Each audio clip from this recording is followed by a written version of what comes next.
All right. Thank you for reminding me about that. Okay. So yeah, a lot of people, they really want to write, but they don't even know where to start. They don't know how to organize it. They don't know, they don't have confidence in their writing skills. And a big thing for people is accountability. But before we get into that, I want to ask you, what made you decide to actually schedule the call with me? You heard me talk, and a lot of people do, and they're very interested, but they never go further. So what made you kind of cross that line from interested to no, I'm going to do this? It's really like going to do the book, or like the first time call? I'll let you just tell what happened. Yeah. First time call, it was just really me being in the program, and the program saying like, your calendar is your boss. Mm-hmm. But also because we were in the same circle, so I didn't just see you once and then it was over. I think we met virtually, then we met in November. Were you at the networking event in November? No, I was out of the country in November. I think it's like this bi-weekly meetings that we are having in the inner circle.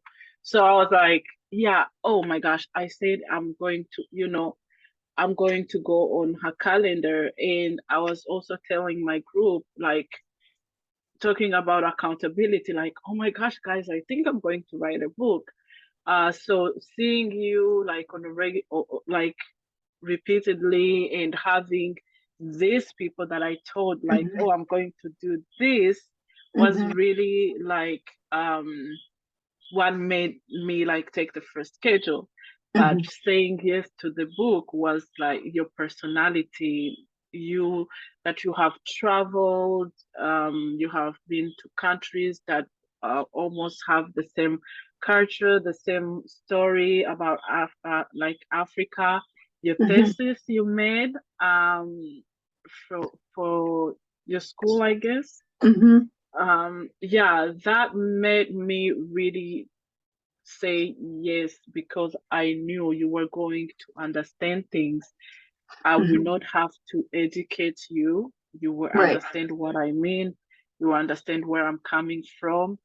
I was like, probably if it was somebody else, maybe I would have been like, no, I don't feel it. But and you were also as excited as I was when I we were know talking about this is the such an book. amazing project. No, and that's the thing. I mean, I'm not the only ghostwriter out there. I am not even close to the only ghostwriter out there. So, and I have a good network. So, not every ghostwriter is a fit for every project, but there's more of us out there, and I'm happy to connect people. If I'm not a good fit for your project, I'm happy to connect you to someone else who probably would be. So the accountability is a big thing, I think. And I know I've talked to at least 2 other people on this call about that with their writing. Won't call any names, but science has proven that, humans are social creatures. And so when you have somebody to keep you accountable with the writing, there's at least one study, and probably more out there, that say that you are 95% more likely to attain your goal.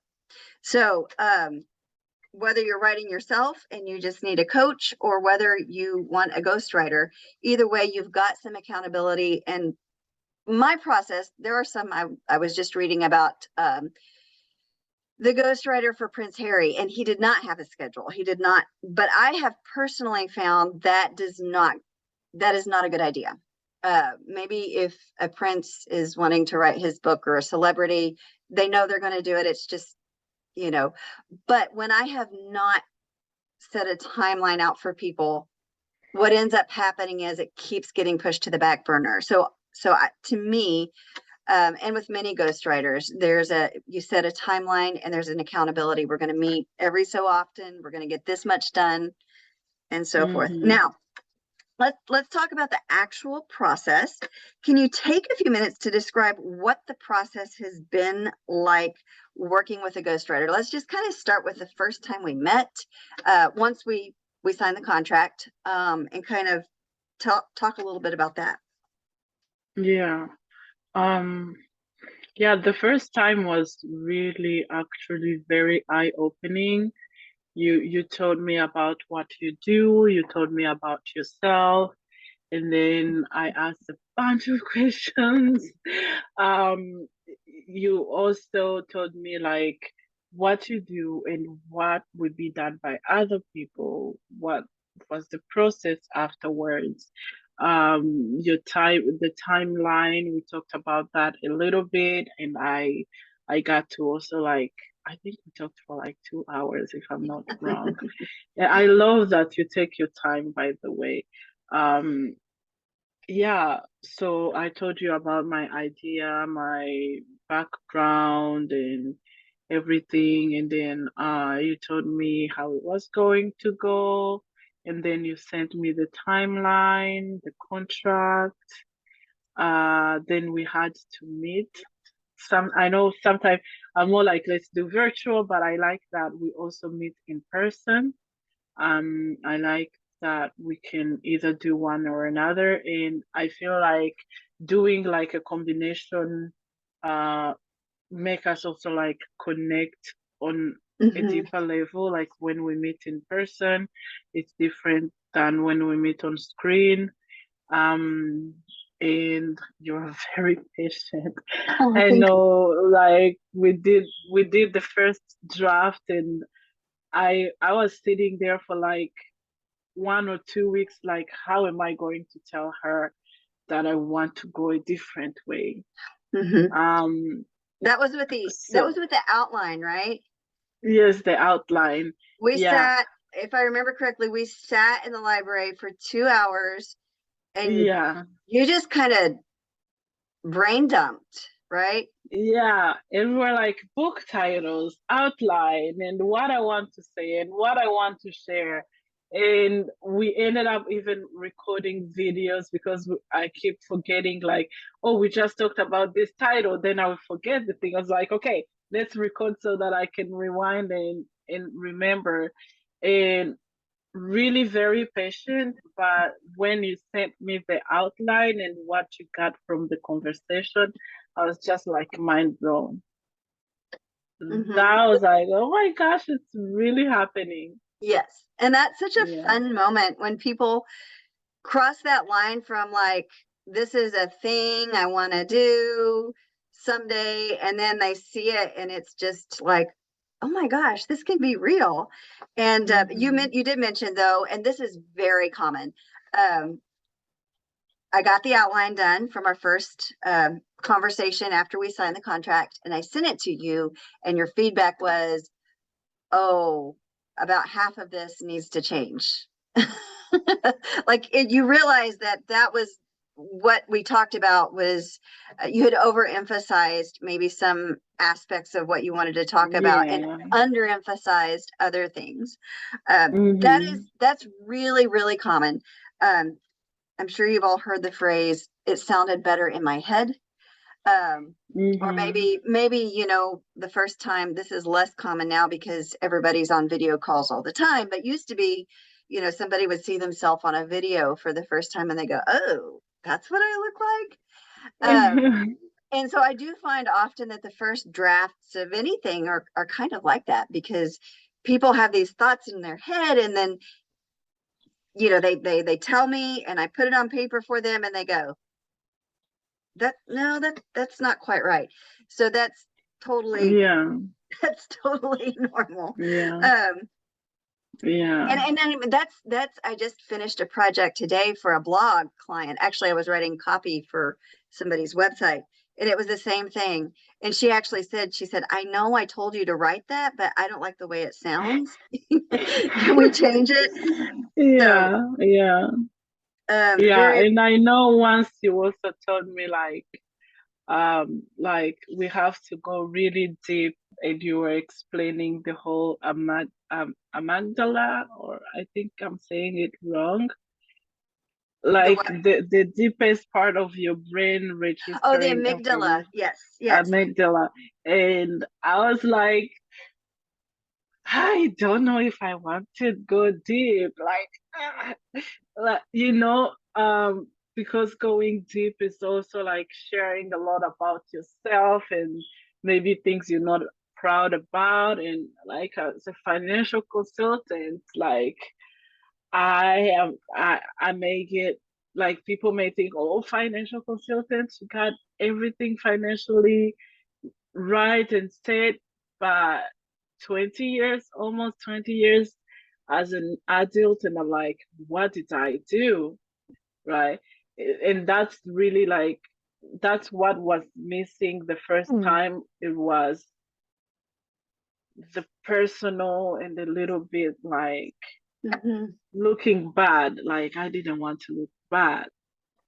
And it's sort of like, I feel like with the ghostwriter, I was just reading, I'm reading Prince Harry's memoir, and then I was reading an article with an interview with his ghostwriter, and just some conflict that they had over how to end a certain chapter. And I really resonated with that because so many times, the client, it's sort of like with a lawyer, how a defense attorney will say, um, if you actually did the crime, you've got to tell me, not that I'm going to say it in court, but I have to know how to present things to make you look as good as possible. And it's Mm-hmm. kind of the same thing with the ghostwriter. You have to, not that I have to know all your deep, deep, dirty secrets, but um, when you, on the front end, I think when you mentioned the part about me saying you've got to get to the amygdala, the most basic instincts in your brain. I think we were actually talking about your audience, and that's a big part of it too. And people don't always realize that when you're writing a book, you have to think about, who is my audience and why do they want to read this? Not just for a book, but for a blog, for copy. Why the heck do they even care about what I'm saying? And to do that, you have to kind of go deep into the levels of motivation. In your case, if you're writing financial advice, why do they care? Well, I want a new car. Well, why do you want a new car? Well, because we only have one car and it sucks up a lot of our family time because one person is driving around. Well, why does that care? Because if we use up all our time driving everybody around in one car to get to school and work, then we're all tired. We don't have quality time to bond as a family. So you have to get really, like, you see the different levels of, Mm-hmm. why do people want to read your financial advice? It's not just about getting a new car. You have to get, why do they want the new car? Then you have to ask Yeah. the why to that. And that's a super important part um, Mm. of getting to it. It's very much like a marketing campaign, figuring your audience out, figuring your goals out. And then on your side, you've got to dig deep and really understand, why are you writing the book? What do Yeah. you want to get out of it? And it's really encouraging to me that many, many people that I talk to are really not interested in making money. Most people I talk to just they want to help other people. They had this Yeah. experience, they went through this, and they want other people to be able to learn from their experience, whether that's their professional training and Mm-hmm. expertise, whether that's just their personal life, going through cancer or divorce or whatever. Um, and that really is great to know. Um, Yeah, that questionnaire that you sent me,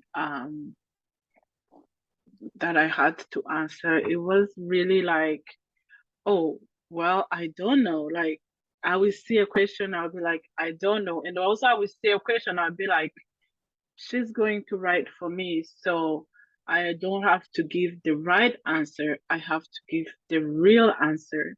mhm. And some was like, I don't want to be real with this one, you know? Right. But then if you have to write the book, it have to really be real, Mhm. even if we're not proud about it. Right. And that's one of the things I really, for those of you who don't know, I worked with the FBI for 13 years as a Spanish translator. And I also, during that time, I served as Spanish interpreter at 2 or 3 different churches along the way. And so one thing that I really pride myself on is capturing people's voice. And I think digging deep into your goals on the front end and to your motivation on the front end really goes a long way with capturing the person's voice. Anyway, we've already covered some of this. And so, okay, let's talk about when we met. We got past the outline and we started on a chapter. That time at Central Market. Mm-hmm. Do you remember that meeting? Oh my gosh. I was like, I can't stop talking. I love talking. So for once that I can just talk, it was really exciting. And a little bit all over the place because like, okay, it's just one chapter. Like you can't talk, you can't almost like I think afterwards I was like, oh, we need a blog. And in my head, I was like, also like, we need more than one book, I think. Uh, it was, it was the realest part. It's like, this is going in the book. This is not just me giving you the idea. This is not me introducing myself to you. This is the story. This is what we are sharing. What do I share? What do I, what is relevant? What is irrelevant? And even, despite that we were there like an hour and a half, we ended up not even finishing the first chapter. No, Yeah. we're still working on it. But tell me what it was like. So I think I got back with you maybe a week and a half with a draft of a partial chapter just based on that conversation. What was your reaction? Oh, when I read it, I was like, I never thought people understand me. And I was like, she got me. Like, how did she get all this out of a 1 hour and a half conversation, 2 hours conversation? I was really, I didn't expect for you to have really got all that, even the nuances of things that I was saying. When I was saying like, yo, I don't, that's my kids. They put that in me. But I guess like I say, yo, I thank God I don't say dude. When they're around me, I say dude because they say dude. Um, but I was like, oh my gosh, she got all that. Oh my gosh. I was like, yo, it might be dangerous to hang around Judy. Like, Well, I hope not. I hope I never use anything that I learn in a way against you. That's not my intention. But that's I so love that about what I do is listening for all those little things. And yeah, I caught on to that. In every one of our conversations, you would say kind of yo, sort of like the way people would say seriously or are you for real or something like that. And I was like, oh my gosh, that. And Maya, I think this is going to partially answer your question. So I hear these little things that people say, and Anj says yo, for example. I'm writing a book for my pastor, and he often uses a phrase like he'll say, people think this, that, the other, but the reality is, or in reality, and so, I make sure that I capture that and put that in the book. For you, it's the yo here. And I don't put it in the writing nearly as much as you say it because that would be that would be like, disruptive. yo. Yeah, And yeah. same for him. I don't put the in reality as much, but I do make Yeah. sure to sprinkle those little catchphrases that people have that are very personal to how they speak Yeah. through. And that's something I carried from me even when I was working with the FBI. I love to listen to people and really like, okay, I'm interpreting, but I really want the person who's hearing, or for church, I want the people who are hearing this to really catch the flavor of this person. Like if this person spoke their language, how they would sound to him. And so I Mm-hmm. really try to carry that into the ghostwriting as well. Yeah, and Um, it showed me that I got to like a certain level of being comfortable around you to be telling you the story that way. mhm. Like here, I never say yo, but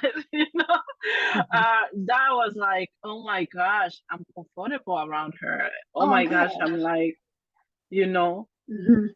I'm just like giving her the real without trying to make it look professional or whatever. Just just like the reality of my story and my reactions around what people do, like, oh, you're ringing my bell. I didn't invite you. Yo, come on, don't do that. Boundaries or those things, and I'm excited for us to keep getting even deeper. Yes. No, I am too. I think this is like I said, I was so excited that even by the opportunity to do this, as you know, my thesis was on immigration matters, and I've worked with the Latin American community for many years, personally, professionally, through church. And so I really do have a heart for immigration matters. And so when you told me what you wanted to write about, I thought, oh my gosh, I have to help her with this book. So anyway, I think we're pretty much close to the end. Um, is there any, I know there's several questions. I'm going to answer Joe's first, just because Joe is so interesting. And oh, and Lance too. Good. So Joe is asking, if I were to help him write his autobiography, could I make him taller? The answer to that is yes, I could. We would have to write a really, really long book, and hopefully it would be super thick, and then you could stand on it, and that would help you be taller. Does that help, Joe? Okay, cool. Um, and then Lance, I love this question. This is a great question. What is the most common problem you see with aspiring authors trying to complete their first book? So I kind of already touched on this, but the biggest issue, and there's a couple of you on here I know that will really resonate, this will really resonate with. The biggest issue often is getting started. And I mean, that was me for many years. I've had these book ideas in my head for a long time, or blog ideas, and and for me, it's perfectionism. I think for other people, it's just a real lack of confidence in their own skill or their own ability to make this happen. For other people, it's lack of time. But whatever the reason, I think the biggest problem is people just getting started. Now, once you've started, completion, this goes, I think, to what Anja and I were discussing. My process, and I learned this from a very accomplished ghostwriter who's put several books on the New York Times bestseller list. So yeah, I learned everything from him. I've been writing for decades myself, but the whole how to put a book together, to make it marketable, I learned from a really accomplished person. So my planner, I've adapted it for me, but from what he gave me. And it really goes into that process. You really got to drill down at the start and figure out what is your motivation, and not just at a surface level motivation. Well, I want to get, speaking gigs. I want to be people to ask me to be, a speaker at their event. It has to be, well, why do you want that? Okay, then why do you want that? You have to really drill down several layers, because if you don't know why you're doing it, it's going to be hard to shape your materials to write in such a way that you're going to be aiming at the right thing. The same thing for your audience. You really have to understand who your audience is, what you're trying to give them, and why they should want it. And again, that's a multi-level drilling down. Have I ever said no to a story? Yes. There's been 2 or 3 times that I have said, I just don't think that this is for me. One I had last year was a guy, and he was just, he wanted me to, he has this, he's an Olympian. He's a former Olympian. Probably none of y'all would even know who he is, because it was a long time ago. He was in the Olympics. But he is also a medical doctor, and he's got a PhD. And anyway, he has this crazy, like, nutso health regimen that he does. And so he was tossing around the idea of writing a book about it. But he really didn't have a reason to write it, other than he wanted to refer me to somebody else, or he wanted me to write an article about it. He didn't really have a reason for me to do it, other than he wanted me to do something for him so that he could then refer me to somebody else.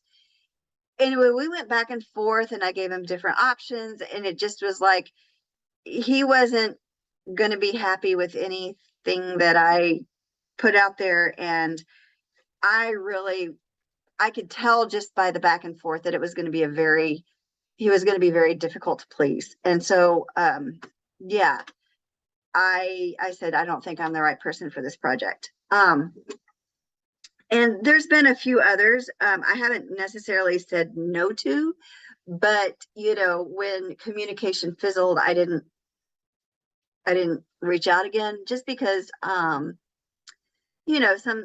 sometimes there's things that just don't align with my values and beliefs. I'm not too much of a stickler on that, depending on what it is, but if it's really going to go against kind of who I am, I'm not going to write it for you. I wouldn't, there's just certain things I'm not going to write. But in general, I'm open to a wide variety, and I don't have to agree with everything somebody says to be able to write for them. So does that answer your question, Anj? Okay. Yeah, and then there's been a couple others where it's just like, this is not a good fit. I'm supposed to talk to somebody tomorrow that wants me to write a romance novel, and I'm open to talking to him about that. I love fiction, but romance is not really my genre. So I want to know more about it, and I don't know. Now I think we have a few questions that people submitted ahead of time I'm going to get to. So Jennifer, who dropped out, said that she's curious about AI and how that will help or hurt us, I suppose, the writing industry, when it comes to Google algorithms for copy. Great question.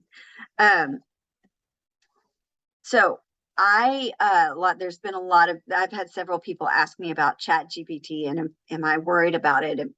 And at this point, I'm going to say no. And here's a few just anecdotes, I guess, to tell you why. One of my clients is an organization that helps prepare high school students for college. So they have them write a lot of their essays ahead of time, practice writing their admissions essays. And then I'm one of the people that gives them feedback on the essay. I'm also one of their writing coaches. They actually fed one of the prompts to Chat GPT and had it come up with an essay, and then they let us read it, so we could get a feel for what an essay written by admissions essay would look like by Chat GPT. I was not impressed. It was well written. As far as grammar, spelling, mechanics. There was no problem there. It was coherent. It made sense, but it was so generalized. It told me absolutely nothing about the student. Which, if, there's ways to get around that, but another example, I saw one of my favorite authors, J.R.R. Tolkien. They fed the AI, not just him, they fed him a bunch of different authors into this AI writing program. And they had it turn out, new stories by different authors, but written by AI based on. But again, there's so much input that went into it. The AI can only output what you input. So you're still having to, the more nuance you want, the more personalized to how you sound in your voice you want, the more time you're still gonna have to spend time with Chat GPT. So at this point, I can still save you some time. And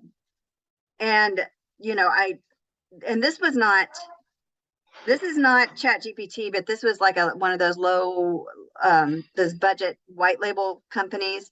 The client who was going to be on today, who had to back out, was somebody I had done a series of blog posts for a year and a half ago. And actually 3 blog posts that I wrote for her were rewrites of white label blogs that she'd bought, and she never used them. Because I was talking to somebody last week and networking with somebody who said the same. Carly, do you know Carly that does the Hot Girl Walks? Yeah. She said she bought some captions off Fiverr, I think, and she's never used them because they just, even though she told the person exactly what she wanted and they went back and forth, she said it wasn't on brand. It didn't sound like me. It was very bland. And she actually sent me, she saw somebody wrote a blog post, another coach that she knows, and she sent it to me. She said, this looks like it was done by Chat GPT. Again, spelling, great. Language mechanics, punctuation, all that is perfect. But it was just kind of boring. So it even confuses you, actually. I use a lot Chat GPT, but I end up getting confused or end up correcting everything to make it more accurate. And I know when like Canva Create happened, it was around when everyone was using it. It was like around I don't know, it was a holiday, International Women's Day. So I made it create like a post about International Women's Day. And I was like, oh my gosh, this is robotic. Then 4 or 5 people posted that thing that Canva had created. Oh my gosh. For me. So it had created the same thing for everyone. So we would just go like create a post about International Women's Day. And when I saw it, I was like, oh my gosh, thank God I didn't post this thing. Now everyone knows where it's coming from. So you really end up use it a lot. For me, who doesn't speak English, I use it to like correct my grammar, or I use Grammarly to make sure that what I put out is like, well, grammatically correct. But other than that, sometimes ChatGPT is like, I'm just an artificial intelligence. I can't do that or this. So unless you really create a script that you're telling the AI, which is work already, right? You won't sit there and just say, oh, do this for me, and it will do it for you. There is no way. Yeah, and I think I talked about this with my client that does the college prep. I think it's going to be a very useful tool there's some students that we get their essays and you can tell they're brilliant, like in math or in engineering or something, but they really struggle with writing. And so I think like something like Chat GPT is going to be great for them, but they're still, like you said, they're still going to have to take the time to really put in a lot of input. You know, they're Yeah. going to have to tell Chat GPT what they're saying, and to get it to write something that is really significant. Yeah. You know, that's based on their Mm-hmm. personal history and what they really want to do and what really inspires them. So let me see what the Yeah. next question is. Okay. Miss Todd Warren, how to ghostwrite a blog. So he's not here, but I'm going to go ahead and answer that. So ghostwriting a blog is just the same as doing a book, but it's just on a smaller scale. And I really, if I'm going to do a blog, I would really rather do like a blog series where you have like an overarching theme. I'm doing on my personal blog, I'm doing 2 series right now because I alternate between topics on writing and topics on mental wellness. So I'm doing a blog series on in mental wellness. I'm doing a blog series on ADHD, kind of like the challenges, the superpowers, and the misconceptions. And then on the writing side, I'm doing it on gosh, what am I doing it on, right? I don't remember. But anyway, but I prefer to take a theme, and then you can usually get several different topics and write off of that. But it's the same process. You have to look at why are you writing, who are you writing to, and kind of dig deep on those things. The difference between ghostwriting a blog and just straight up content creation or whatever is that when I ghostwrite, again, I'm trying to get your voice or the voice of your business, because there are some blogs, many blog posts are written, and really they shouldn't be called blog posts. They should be called articles. How to do this or whatever. And those are great for people who just want clicks on the website because they just want volume, and the volume is going to get them the leads they need to get this, sales they need. However, there are other people, especially in the service industry, who you really benefit more from using your blog as a way for people to get to know you first and kind of who you are, get to trust you, and or build a little bit of rapport, feel like they get to know your sense of humor or your how direct you are or what have you.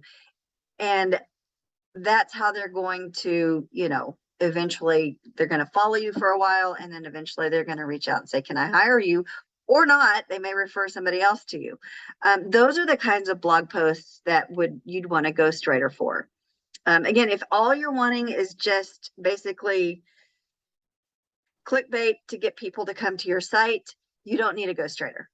But if you're wanting to project on your blog a more human touch and really have people get to know you, get to know your business, a ghostwriter is a great way to go. Next question. Maya, how do you maintain the essence or personality of the person you are writing for? So we have talked about this a little bit already. Part of that is going, like we've talked about, going deep into your goals, your motivations, going into your audience's goals, or what your goals, what you think your audience is going to get from this and why they want it. And even going down several levels there. But again, it's also, for me, it's paying attention to those tones, those little ways of phrasing things. And I don't want to get, this will probably be super boring to everybody but Lance, but there's things like, for example, there's certain verb tenses that if I'm writing for myself, it's clearer and more concise to use, say, present tense.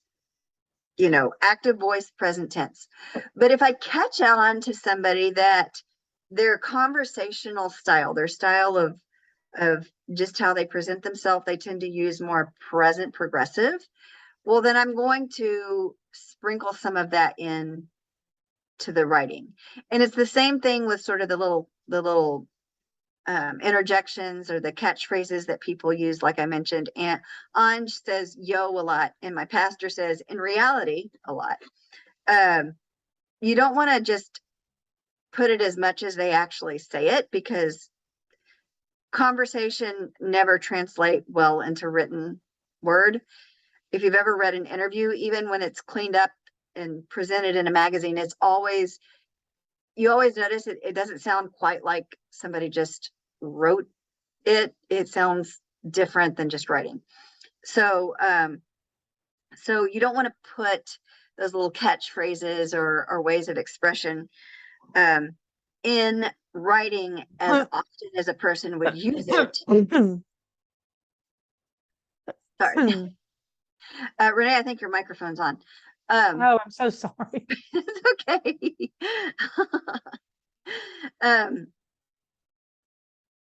Yeah, you don't want to put it in as much as, say, they would use it in their spoken conversation, but still enough to give it the feel of the person. If somebody's really direct, I mean, I'm going to reflect that in the writing.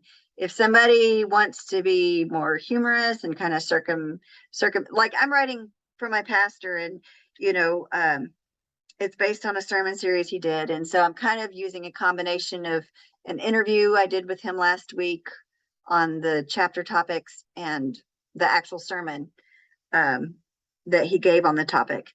And but some of it I'm just kind of making it up because I've talked to him so often and I know him and I know how he talks.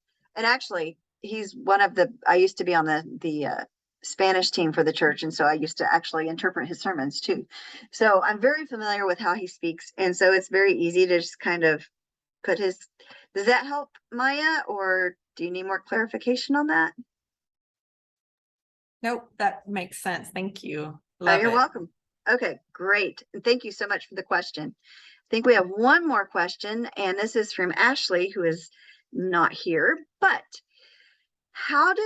this is great. I love this. How does one get over feeling like a fraud if someone helps them write something?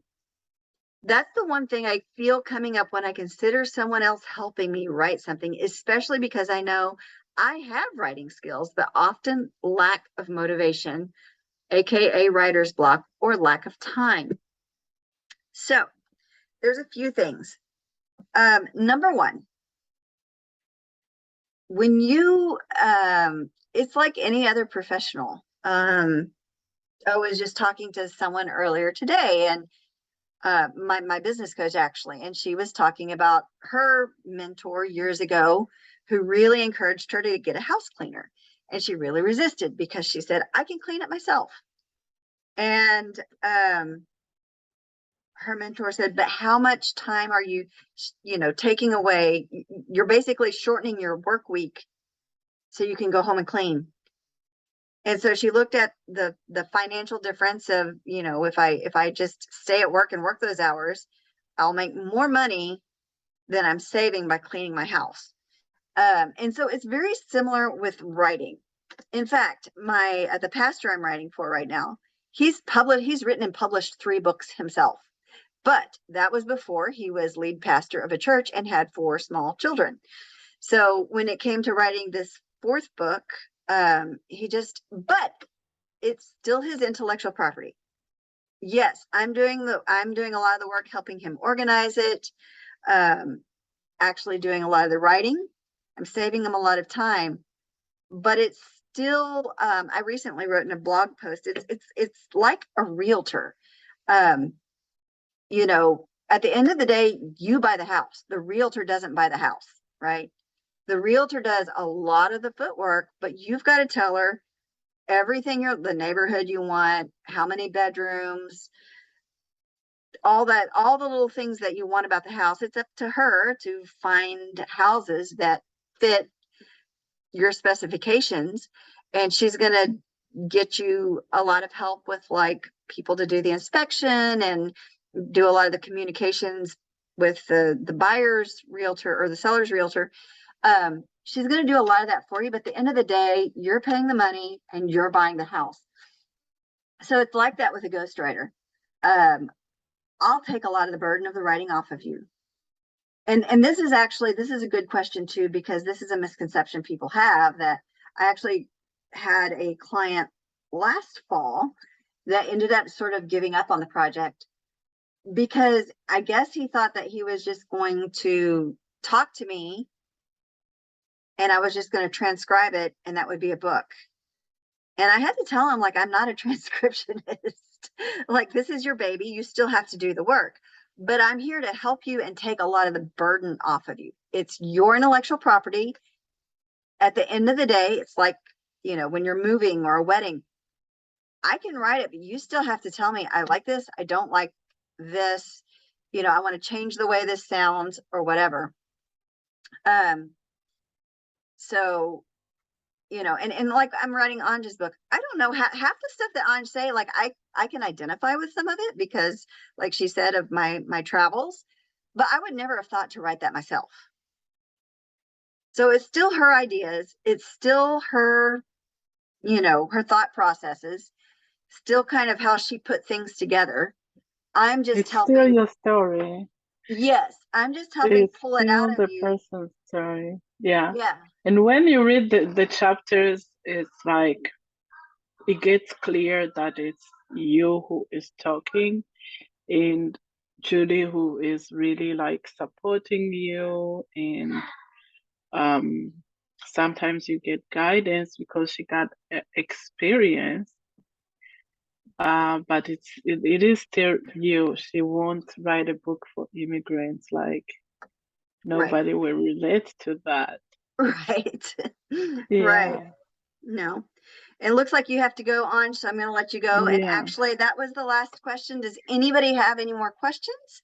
I can stay on for another minute or two, but we are almost done. Yeah. Thank you, everyone, and hoping to Yes. see you guys around. Thank you, Judy.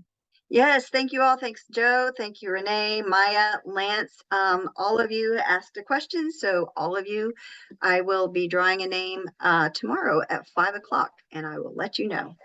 So good to see you all. Thanks so much. Thank you, Renee. Thanks, Maya. Bye, Judy. We'll see ya. See you soon. Bye.